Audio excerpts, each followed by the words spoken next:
कहानी की शुरुआत होती है घने जंगल के बीचों बीच एक बड़ी नदी से, जहां जेफ नाम का एक आदमी अपने कुछ साथियों के साथ इसी नदी में आगे की तरफ बढ़ रहा होता है। ये लोग सांपों को पकड़कर उसे शहर में बेचा करते थे, लेकिन आज ये लोग जिस जगह सांप पकड़ने जा रहे थे वो जगह बहुत ज्यादा खतरनाक थी। यहाँ बोट का कैप्टन भी जेफ से कहता है कि जिस जगह तुम लोग जा रहे हो वो जगह श्रापित है और जहरीले सांपों से भरी हुई है, और मैंने सुना है कि वहाँ क्रिम्सन नाम का एक बहुत ही बड़ा एनाकोंडा रहता है। जो भी उस जगह पर जाता है वो एनाकोंडा उसे मार देता है। लेकिन जेफ मुस्कुराते हुए बोट के कैप्टन से कहता है कि बस तुम मुझे वहां तक पहुंचा दो, वहां तुम्हें तुम्हारे पैसे मिल जाएंगे और तुम अपनी बोट को लेकर वापस आ जाना। जेफ सांपों को पकड़ने का एक एक्सपर्ट शिकारी था और आज जेफ खास उस क्रिम्सन एनाकोंडा को पकड़ने के लिए इस जंगल में आया था। कुछ देर बाद ये लोग उस जगह तक पहुंच जाते हैं और यहाँ बोट का कैप्टन जेफ से ज्यादा पैसे मांगने की डिमांड करता है, क्योंकि ये एक बहुत खतरनाक जगह थी और यहाँ तक किसी को पहुंचाना एक बहुत ही बड़ा रिस्की काम था। जेफ भी इनकार नहीं करता और वो जेब से पैसे निकालकर उसे दे देता है। लेकिन जैसे ही बोट का कैप्टन पैसे लेने के लिए दोनों हाथ आगे बढ़ाता है, तब जेफ जानबूझकर पैसे नीचे गिरा देता है, जिसे खुशी खुशी बोट का कैप्टन उठाने लगता है। पैसे उठाने के बाद जब वो मुस्कुराते हुए जेफ की तरफ देखता है, तब जेफ उसके गले में चाकू घोंपकर उसे मार देता है और बेरहमी से उसका गला काटकर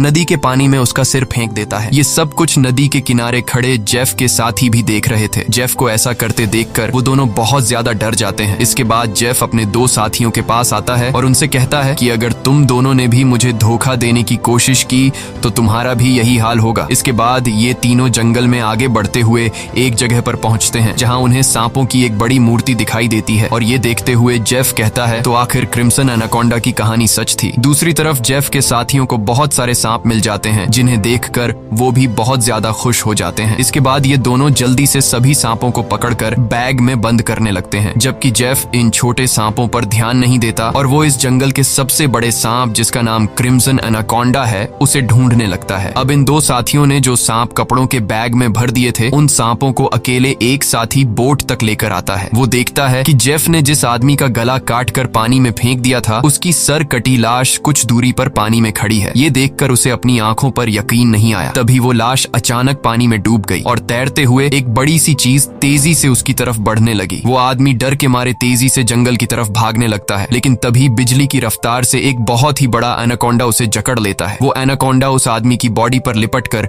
उसकी हड्डियां तोड़ देता है और अपना बड़ा सा मुंह खोलकर उसे खाने लगता है। दूसरी तरफ हम उस आदमी के दूसरे साथी को देखते हैं, जो सांपों से भरे एक बैग को लेकर जंगल में आगे की तरफ बढ़ रहा होता है। तभी वो अचानक एक जगह पर रुककर कुछ ऐसा देख लेता है जिससे वो बहुत ज्यादा डर जाता है। असल में उसने उसी बड़े एनाकोंडा की बॉडी को रेंगते हुए देख लिया था। जैसे ही वो एनाकोंडा एक पेड़ पर चढ़ रहा था, तो उसके पेट को देखकर साफ लग रहा था कि उसने किसी इंसान को जिंदा निगल लिया है। अब इससे पहले कि वो आदमी अपनी जान बचाकर भाग पाता, तभी वो एनाकोंडा उसके साथी की लाश को उगल देता है। इसके बाद वो सांप उस आदमी को भी पकड़ लेता है। वो सांप उस आदमी को जकड़कर जोर से दबाता है और पेड़ से लिपटकर उस आदमी को भी खाने लग जाता है। ये सब कुछ ही दूर से जेफ भी देख रहा होता है और ये देखकर जेफ अपने साथी को बचाने के बजाय खुश हो रहा था, क्योंकि जेफ भी यही चाहता था कि कोई उस सांप का चारा बन जाए और जब चारे को खाते समय सांप का ध्यान भटक जाए, तब जेफ सांप को बेहोश करके मार दे। इसके बाद जेफ अपना शॉटगन निकालकर सांप को बेहोश करने ही वाला था कि तभी अचानक जंगल के सभी जानवर और बर्ड्स शोर मचाने लगे, जिनकी आवाज सुनते हुए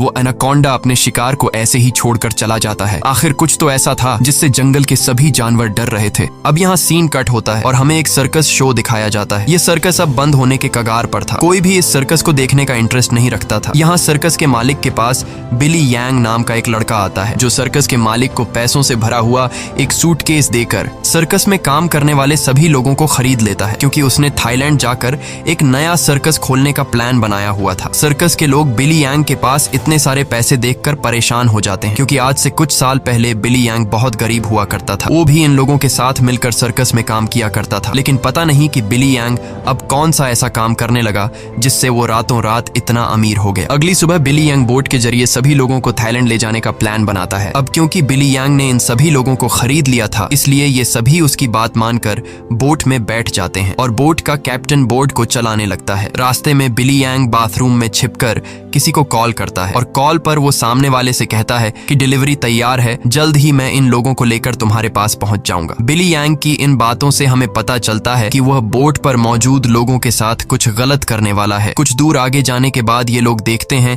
कि आगे का रास्ता बंद है, जहां लकड़ी और कई सारे कंटेनर्स रखकर किसी ने रास्ता रोक दिया था। तब बोट का कैप्टन कहता है कि हम दूसरे रास्ते से जा सकते हैं, लेकिन उस रास्ते से जाते हुए हमें थाईलैंड पहुंचने में बहुत टाइम लगेगा। इसलिए बिली यांग को कैप्टन का आइडिया पसंद नहीं आता। वो कैप्टन को धमकी देता है कि जो भी हो हमें वक्त पर थाईलैंड पहुंचना है, क्योंकि वहां हमारा शो है जिसके पैसे मैं एडवांस ले चुका हूं। अगर हमने शो नहीं किया तो हम बर्बाद हो जाएंगे। कैप्टन कहता है कि अगर तुम लोग लंबे रास्ते से नहीं जाना चाहते तो फिर हमारे पास यही एक रास्ता है। वह कहता है कि हम इन सारी चीजों को बॉम्ब से उड़ा देंगे और अपना रास्ता बनाकर यहाँ से निकल जाएंगे। बिली यांग को कैप्टन की बात ठीक लगती है और वो इसके लिए तैयार हो जाता है, लेकिन उन्हें पता नहीं था कि ये लोग कितनी बड़ी गलती करने जा रहे हैं। इसके बाद ये लोग कंटेनर्स के पास बॉम्ब रखते हैं और फिर उन्हें रिमोट से उड़ा देते हैं। ऐसा करने से उनका रास्ता तो साफ हो गया, लेकिन धमाके की वजह से ढेर सारे सांप उनके बोट पर गिर जाते हैं, क्योंकि उन सभी कंटेनर्स में सांप भरे थे। डर के मारे ये लोग यहाँ वहाँ भागने लगते हैं। अब पूरी बोट सांपों से भर चुकी थी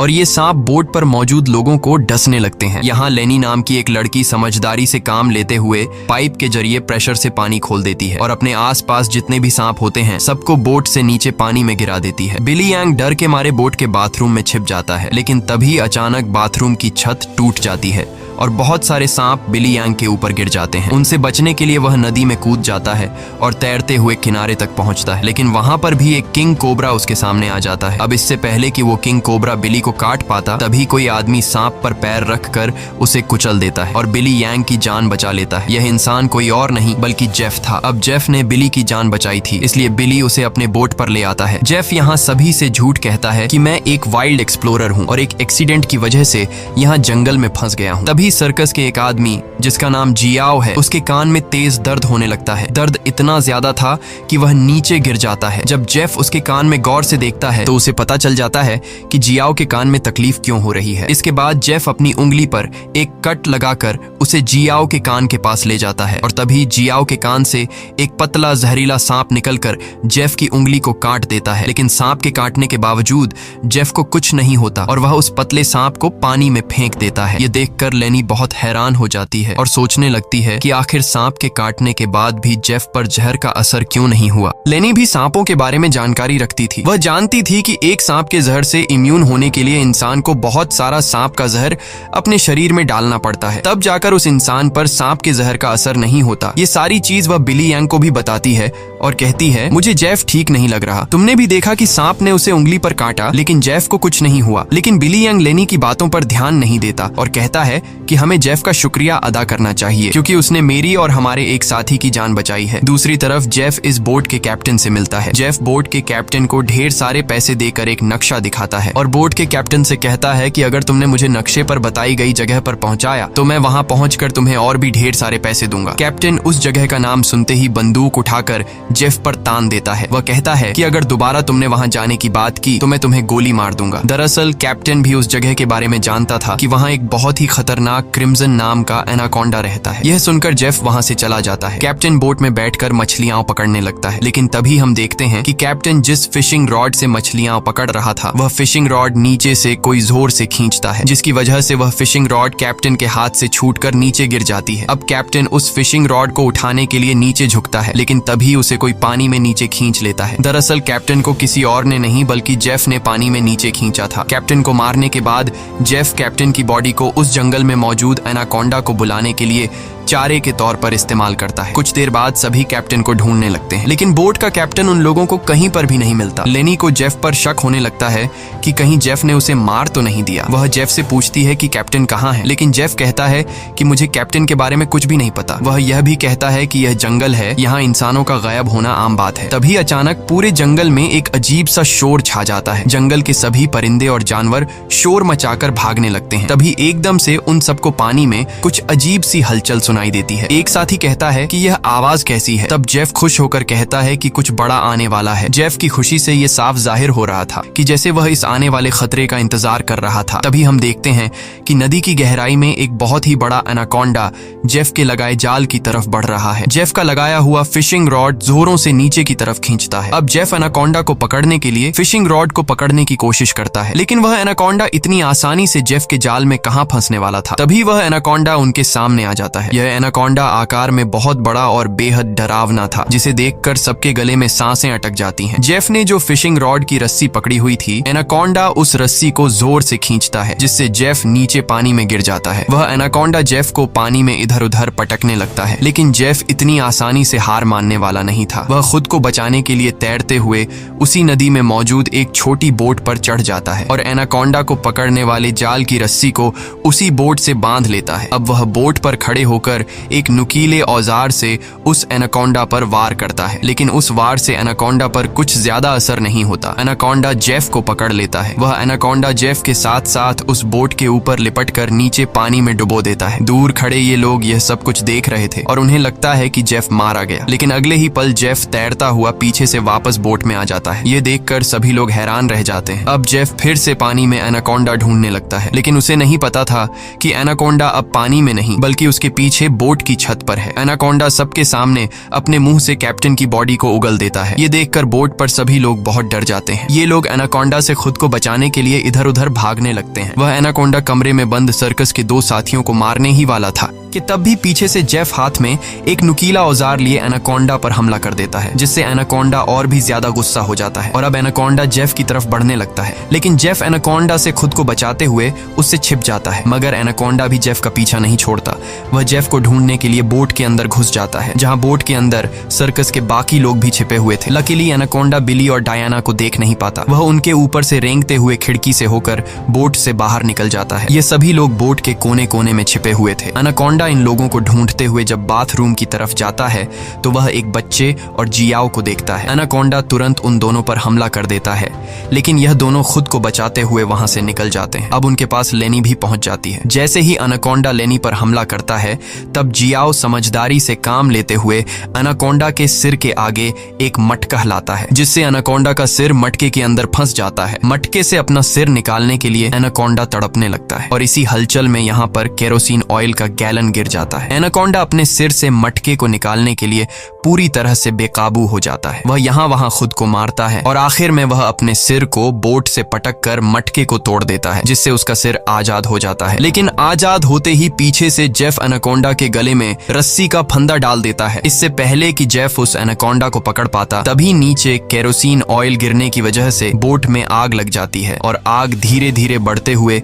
बोट में रखे बमों तक पहुंच जाती है, जिससे बोट में ब्लास्ट होने लगते हैं। तभी बोट में एक बहुत ही बड़ा ब्लास्ट होता है। अब बोट पर मौजूद सभी लोग खुद को बचाने के लिए पानी में कूद जाते हैं, लेकिन जेफ ने एनाकोंडा के गले में रस्सी बांधी थी, जिस वजह से वो भाग नहीं पाता और आग में जलकर मर जाता है। ये लोग जैसे तैसे तैरते हुए नदी के किनारे तक पहुंच जाते हैं। जहाज को जलता देखकर बिली यांग रोने लगता है। वह इस वजह से रोता है कि ये लोग अब समय पर थाईलैंड नहीं पहुंच पाएंगे। सर्कस के बाकी लोग बहुत ज्यादा डरे हुए थे, क्योंकि ये सभी जंगल के बीचों बीच थे और अब उनके पास वापस जाने के लिए बोट भी नहीं था। लेनी समझ चुकी थी कि इन सब का जिम्मेदार जेफ है। उसने इनके जहाज को एक जाल के तौर पर इस्तेमाल किया। वह जेफ से कहती है, अगर तुमने ऐसा न किया होता तो यह इतना बड़ा खतरा हम पर न आता। जेफ जवाब में कहता है कि तुम लोग जानते भी हो कि इस एक एनाकोंडा की कीमत कितनी है। अगर तुम लोगों ने इसे पकड़ने में मेरा साथ दिया होता तो आज हम सब करोड़पति होते। पैसों का नाम सुनते ही बिली यांग की आंखें चमक उठती हैं। वह थाईलैंड जाने का प्लान कैंसिल कर देता है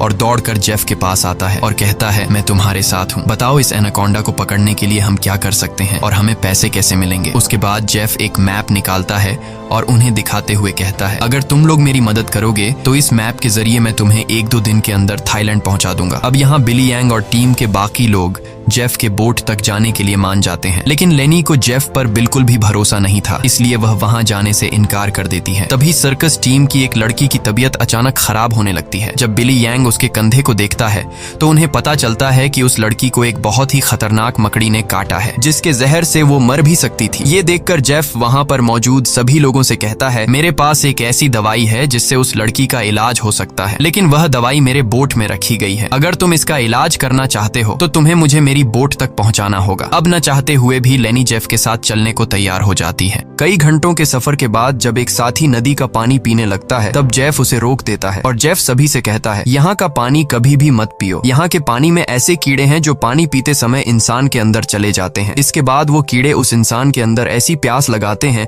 कि वो पानी पीते पीते खुद को नदी में डुबाकर मार देता है। रास्ते में इन लोगों को भूख लग जाती है। तब जेफ पास के पत्थरों से एक सांप पकड़ता है और फिर ये लोग सांप का जहर निकालकर उसे पकाते हैं और उसे खाकर गुजारा करते हैं। इसके बाद ये लोग फिर से अपना सफर जारी रखते हैं। कुछ देर बाद रात हो जाती है। रात को ये लोग पहाड़ के एक सुरंग में रुकते हैं जहाँ ये लोग आग जलाते हैं और जेफ साइड पर बैठा अपनी मैप पर बने हुए एनाकोंडा को देख रहा था। जेफ उस समय के बारे में सोचता है जब वो एनाकोंडा उसके सामने आया था। वो एनाकोंडा जेफ को मारने ही वाला था, लेकिन जेफ समझदारी से काम लेते हुए एक लकड़ी की बॉक्स में खुद को छुपा देता है। वो बॉक्स एक ढलान में रखी हुई थी, इसलिए जेफ बॉक्स को धक्का देकर रगड़ते हुए नीचे नदी तक पहुंच जाता है। अब जेफ इस बॉक्स से खुद को निकालने की कोशिश तो करता है, लेकिन बदकिस्मती से जेफ उस बॉक्स में हमेशा के लिए बंद हो गया और काफी समय तक जेफ उसी बॉक्स में फंसा रहा। इसके बाद ये लोग आते हैं। इन लोगों ने रास्ता खोलने के लिए डायनामाइट लगाकर कंटेनर तोड़ दिए, जिसमें से जेफ बाहर निकल गया और उनके साथ मिल गया। सीन फिर से प्रेजेंट में आता है जहां जेफ इस मैप को देख रहा था। तभी बिली यांग उसके पास आता है और कहता है, तुम उसी एनाकोंडा को पकड़ना चाहते हो ना? जेफ कहता है, हाँ, ये एक बहुत ही बड़ा एनाकोंडा है, एक ऐसा एनाकोंडा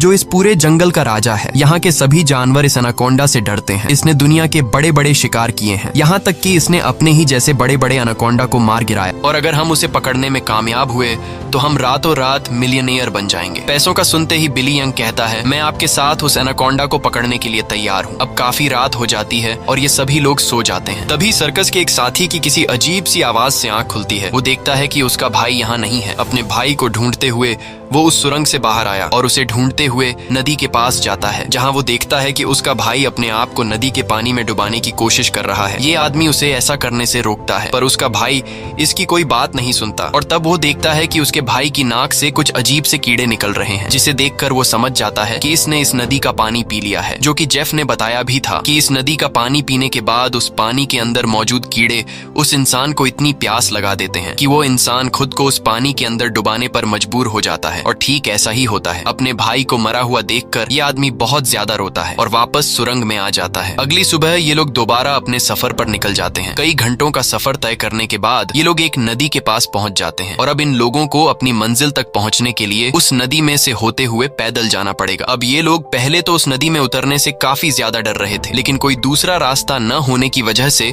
मजबूरन इन लोगों को उस नदी में उतरना पड़ता है। थोड़ा ही आगे जाने के बाद अचानक एक लड़का नीचे की तरफ इशारा करता है और हम देखते हैं कि इन लोगों को एक बड़े एनाकोंडा ने चारों तरफ से घेर लिया है। इनका एक साथी जिसका भाई रात को ही मरा था, वह डर के मारे सबके पीछे आ रहा था, लेकिन तभी पीछे से एक बड़ा एनाकोंडा उस पर हमला कर देता है और उसे बुरी तरह से जकड़ लेता है। लेनी उसकी मदद करने के लिए आगे बढ़ती है, पर वह ज्यादा कुछ नहीं कर पाती क्योंकि उसके पहुंचने से पहले ही एनाकोंडा उस आदमी की हड्डियों को तोड़ चुका था और फिर वह एनाकोंडा उस आदमी को अपने साथ पानी में डुबा देता है। अब ये लोग अपनी जान बचाने के लिए नदी में आगे की तरफ भागने लगते हैं। कुछ देर बाद आखिर ये सब लोग जेफ की बोट तक पहुंच जाते हैं, जहां जेफ अपने वादे के मुताबिक उन लोगों को उस लड़की के लिए एंटीडोट दे देता है जिसे कंधे पर जहरीली मकड़ी ने काटा था। अब यहाँ से थाईलैंड की जमीन भी काफी करीब थी और ये सभी थाईलैंड जाने के लिए निकलते हैं, लेकिन तभी जेफ उन लोगों को रोक देता है। दरअसल जेफ इसलिए इन लोगों को इस जगह पर लाया था ताकि वो इन लोगों को चारे की तरह इस्तेमाल कर सके। जेफ उन सब लोगों से कहता है कि मैं तुम सब लोगों को वादे के मुताबिक सही सलामत यहाँ तक ले आया हूँ, लेकिन अब तुम लोगों को भी अपना वादा पूरा करना होगा, तुम्हें मेरी मदद करनी होगी। तब वो छोटा बच्चा जेफ से कहता है कि अगर तो तुम्हारी ये मदद उस एनाकोंडा से जुड़ी है तो हम तुम्हारी कोई मदद नहीं करेंगे। इनकी ये बातें सुनते ही जेफ अपनी बंदूक निकाल लेता है और बिली यांग भी चाकू निकालकर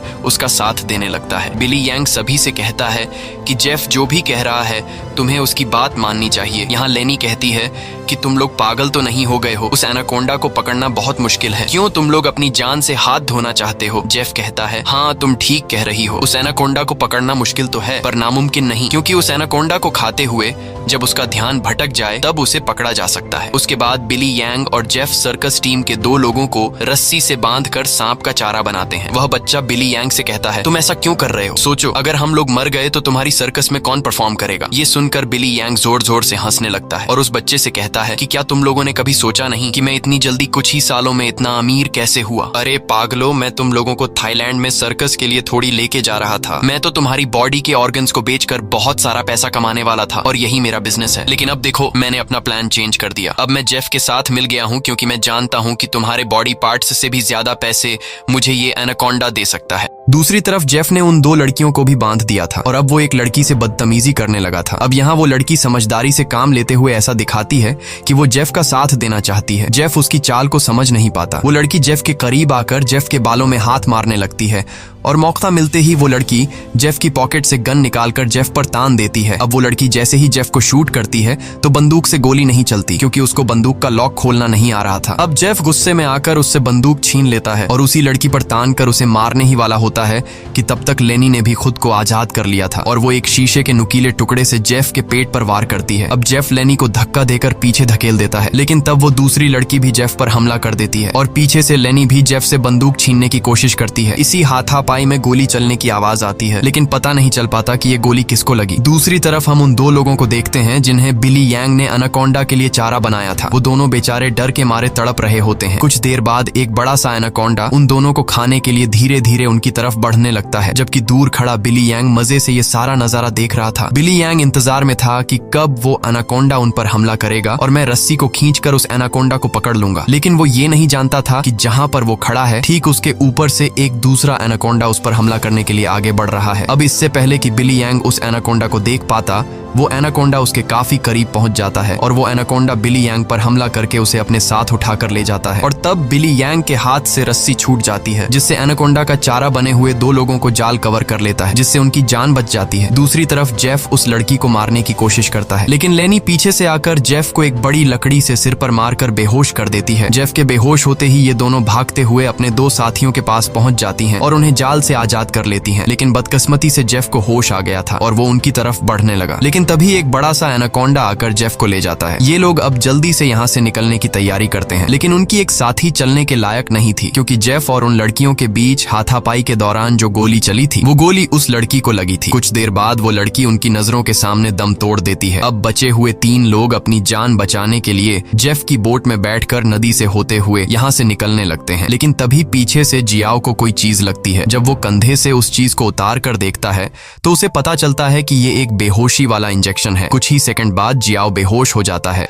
और जियाओ को बेहोश करने वाला कोई और नहीं बल्कि जेफ ही था, यानी उस एनाकोंडा के हमले से भी वो बच गया था और उसने एनाकोंडा का सिर काटकर उसे मार दिया था। अब जेफ उन तीनों को पकड़कर एनाकोंडा के चारे के लिए बांध देता है और उनके चारों तरफ तेज धार वाली लोहे की तार बांध देता है और साथ में वहां पर खून भी छिड़क देता है, जिसके बाद वो उनके जाल की रस्सी को पकड़कर यहाँ से कुछ दूर खड़ा हो जाता है। कुछ देर बाद कई सारे एनाकोंडास खून को सूंघते हुए उन तीनों की तरफ बढ़ने लगते हैं। ये तीनों बहुत ज्यादा डरे हुए होते हैं और उनको अपनी मौत आंखों के सामने नजर आ रही होती है। ये सभी एनाकोंडास उन तीनों को मारने के लिए उनके काफी करीब पहुंच जाते हैं, लेकिन तभी एक बार फिर से जंगल के सभी जानवर शोर मचाकर भागने लगते हैं और यहाँ पर मौजूद सभी एनाकोंडास भी किसी को देखकर एक एक करके भागने लगते हैं। लेकिन एक एनाकोंडा अभी भी उन तीनों को मारने के लिए रुका हुआ था, पर तभी वहां पर क्रिम्सन एनाकोंडा आ जाता है और वो उस अकेले रुके हुए सांप पर हमला करके उसे एक ही झटके में मार देता है। यहाँ हम उस क्रिम्सन एनाकोंडा को अच्छी तरह से देख पाते हैं, जो साइज में बहुत ही ज्यादा बड़ा और खतरनाक था, जिसे देखकर ये तीनों बहुत ज्यादा डर जाते हैं। लेकिन दूर खड़ा जेफ क्रिम्सन एनाकोंडा को देखकर बहुत खुश होता है। वो एनाकोंडा उन तीनों से लिपटकर अपना बड़ा सा मुंह खोलकर उन तीनों को खाने ही वाला था कि तभी जेफ जाल की रस्सी छोड़ देता है, जिसमें वो एनाकोंडा फंस जाता है। ये एनाकोंडा अपने आप को छुड़ाने के लिए तड़पने लगता है। वो काफी जोर लगाकर खुद को आजाद करने की कोशिश करता है, लेकिन जब वो आजाद नहीं हो पाता तब वो अपने तेज नुकीले दांतों से जाल की रस्सी काटकर खुद को आजाद कर लेता है। लेकिन अभी भी जाल की रस्सी उसके बॉडी में फंसी हुई थी, इसलिए जेफ रस्सी को मजबूती से पकड़कर उसे पकड़ने की कोशिश करता है, पर जेफ एनाकोंडा की ताकत का मुकाबला कहां कर सकता था। जेफ उसे पकड़ने की कोशिश में 2 पेड़ों के बीच फंस जाता है और अब वो उन पेड़ों से बाहर निकल नहीं पाता और मौके का फायदा उठाते हुए वो क्रिम्सन एनाकोंडा जेफ की तरफ बढ़ने लगता है और जेफ को पकड़कर बुरी तरह से जकड़ने लगता है। ये 3 लोग भी अपनी आंखों से ये सारा नजारा देख रहे थे और डर के मारे जल्दी से खुद को छुड़ाने की कोशिश करते हैं, क्योंकि उन्हें पता था कि जेफ के बाद उनकी बारी है। ये लोग खुद को छुड़ाने का हर मुमकिन तरीका अपनाते हैं, लेकिन ये लोग उस जाल से निकल नहीं पाते। तभी वो छोटा लड़का अपने आप को बचाने के लिए अपने दांतों से जाल की रस्सी काटने में लग जाता है और काफी कोशिश के बाद वो रस्सी का कुछ हिस्सा काट लेता है। अब थोड़ी ही रस्सी बची थी, इसलिए वो अपने दांतों की पूरी ताकत लगाकर रस्सी को काटने लगता है, जिससे उसके दांतों से खून आने लगता है। यहाँ क्रिम्सन एनाकोंडा जेफ को बुरी तरह से जकड़ लेता है और वो जेफ को दबाकर उसकी हड्डियां तोड़ने लगता लगता है, जिसके बाद वो क्रिम्सन एनाकोंडा जेफ को भी जिंदा निगल लेता है। दूसरी तरफ वो बच्चा अपने दांतों से रस्सी तोड़ने में कामयाब हो जाता है और वो उन दोनों को भी आजाद कर लेता है और ये लोग नदी की तरफ भागने लगते हैं। लेकिन जेफ को मारने के बाद अब वो क्रिम्सन एनाकोंडा उनके पीछे पड़ जाता है। ये दोनों एक पेड़ के पीछे छिप जाते हैं, जबकि वो बच्चा एक लकड़ी के बॉक्स के अंदर खुद को छिपा लेता है। पर एनाकोंडा उसे देख लेता है और अब वो एनाकोंडा धीरे धीरे उस बच्चे की तरफ बढ़ने लगता है। बच्चा पूरा जोर लगाकर उस कंटेनर से बाहर निकलने की कोशिश करता है, लेकिन उस कंटेनर के दूसरी तरफ का दरवाजा बंद था। वो बच्चा चिल्लाकर उन दोनों से मदद के लिए पुकारता है और वो एनाकोंडा भी अब बच्चे के काफी करीब आ चुका था। अब इससे पहले कि एनाकोंडा उस बच्चे को मार पाता, तभी बाहर से जियाओ कंटेनर का दरवाजा तोड़कर उस बच्चे को बचा लेता है। अब ये तीनों फिर से अपनी जान बचाने के लिए एनाकोंडा से भागने लगते हैं, लेकिन ये पूरा जंगल उसी एनाकोंडा का था। इस जंगल में होते हुए ये लोग उससे बचकर नहीं जा सकते थे, इसलिए ये लोग एक पेड़ के पीछे छिप जाते हैं। पर तभी कुछ दूरी पर वो एनाकोंडा उन्हें देख लेता है। उन्हें देखते ही वो एनाकोंडा तेजी से उनकी तरफ आने लगता है। ये लोग खड़े होकर अपनी मौत का इंतजार करने लगते हैं, क्योंकि ये लोग जान चुके थे कि अब उनकी जान नहीं बच पाएगी। पर जैसे ही वो एनाकोंडा अपना बड़ा मुंह खोलकर उन पर हमला करता है, तभी एक मजबूत लोहे की नुकीली तार से उसका सिर बीच से कट जाता है। ये नुकीली तार असल में जेफ ने बिछाई थी, जिससे क्रिम्सन एनाकोंडा का खात्मा हो जाता है। ये लोग यकीन नहीं करते कि उनकी जान बच गई और ये लोग काफी देर तक उसकी बॉडी को देखते रहते हैं और फाइनली ये लोग जल्दी से उस जंगल को छोड़कर यहाँ से निकल जाते हैं। इसी के साथ ये कहानी खत्म हो जाती है। अगर आपको ये वीडियो अच्छी लगी हो तो हमारे चैनल को सब्सक्राइब और वीडियो को लाइक जरूर कीजिएगा।